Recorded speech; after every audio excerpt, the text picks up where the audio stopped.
This wasn't just spiritual warfare. This was a warning to your enemies. Don't touch what heaven has marked. They thought they were hurting you, but they were activating a heavenly backlash that even they won't understand. Was it betrayal, or was it a blueprint? Was it heartbreak, or was it heaven's hand closing a door no man should open? Stay until the end, because what you hear today may explain why your silence became dangerous, why your presence unsettles rooms, and why messing with you was never just personal.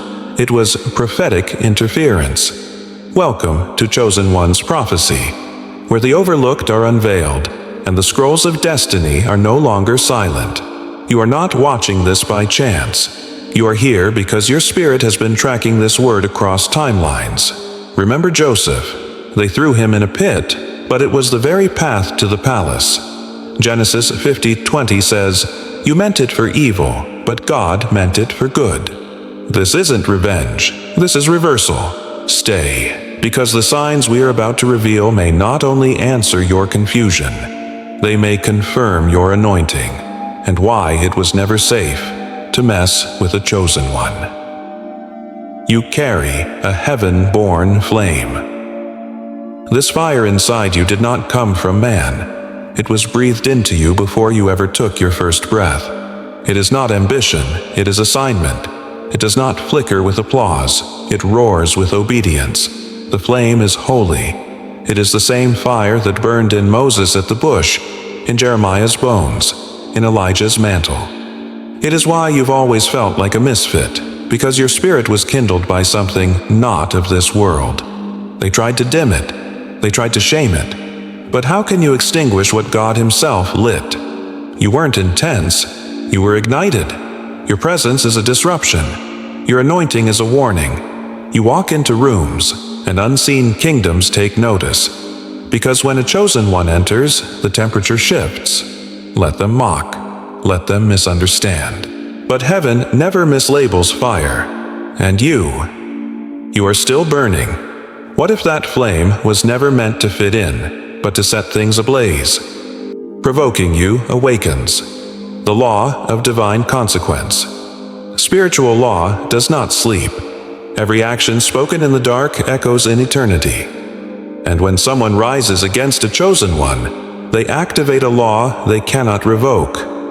Galatians 6:7 declares, God is not mocked. Whatsoever a man sows, that shall he also reap. To provoke a chosen one is to touch something heaven protects, and heaven always responds. The story of Haman is not just history, it's blueprint. He built gallows for Mordecai, and was hung upon them himself. This is not vengeance, it's reversal. God doesn't retaliate, He restores balance. The trap they set for you is echoing now, not as their victory, but their undoing. They weren't fighting you. They were wrestling your assignment, and no one fights prophecy and wins. The wind is shifting. The consequence is already unfolding. You were built to convert darkness. You don't just endure, you transform. Adversity was never your enemy. It was your altar. Pain didn't poison you, it purified you. You carry the alchemy of heaven, turning betrayal into breakthrough, loss into legacy, scars into sacred oil. Romans 8:28 is your divine contract. All things work together for good. Not some things, all. They sent storms. You built ships. They threw stones. You laid foundations. You weren't broken. You were being rebuilt. And now, your very existence disproves every lie they ever told about you.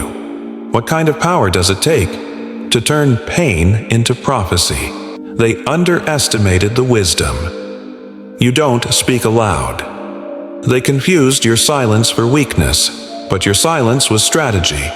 You've always known more than you've said. You've seen beneath smiles, heard behind words. This is not paranoia, it's prophetic discernment. Isaiah 11:2 says, "The spirit of wisdom and understanding shall rest upon him." And that same spirit rests upon you. You see patterns in chaos. You catch shadows moving in the spirit. You feel when motives shift. While others react, you perceive. While they speak, you watch. That's how Jesus moved. Strategic, quiet, surgical, until it was time to turn the tables. And just like him, you're not confused. You're calculating. You're surrounded by unseen forces. You have never walked alone. Not once. Not in the darkest night. Not in the deepest pit. Elisha prayed, "Open his eyes that he may see." And suddenly, the hills were filled with horses and chariots of fire. So it is with you. Heaven is not silent when you're under attack. You have angelic protection on assignment, guarding your path, redirecting traps, covering your exits. You've survived what should have killed you, because what surrounded you was greater than what opposed you. You were spared not by chance but by covenant. Comment 444, now if your spirit is witnessing this, as a sign that you are surrounded by more than you see. They thought you were alone, but you've always walked with armies. Your resilience is a spiritual weapon. Some break, you bend, some run, you rise.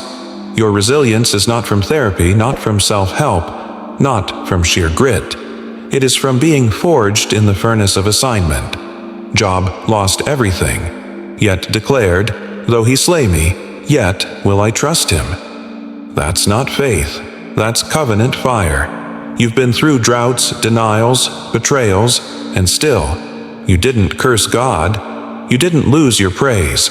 You are still here, not just standing, stronger, wiser, deeper, sharper.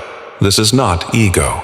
This is evidence, because resilience is what God wraps around those who will not break before their breakthrough. The next time someone asks why you're so calm, tell them, "I've already been through the fire. Now I carry it." Darkness has always recognized you before you knew your name. Hell knew your assignment. The attacks weren't random.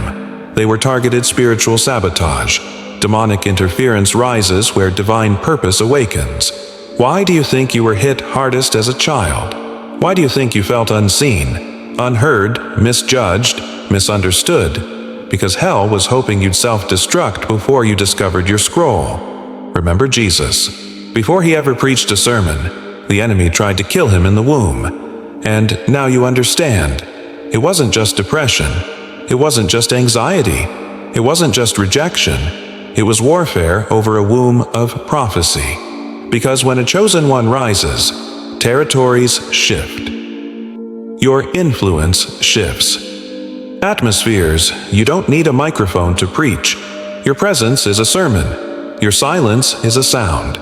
People change when they're near you, not because of what you say, but because of who you carry. Luke 8:46. Jesus said, "Power has gone out from me." That's you. You leak light. Your words realign. Your touch recalibrates. Your walk convicts. They may not like you, but they'll never forget you.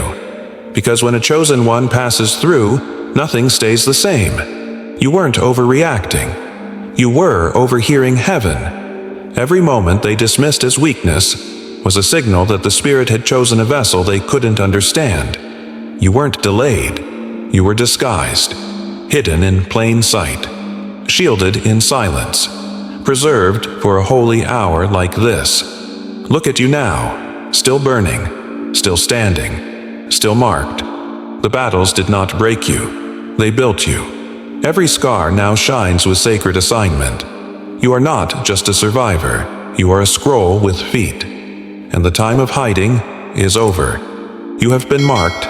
You have been forged. And now you are being sent.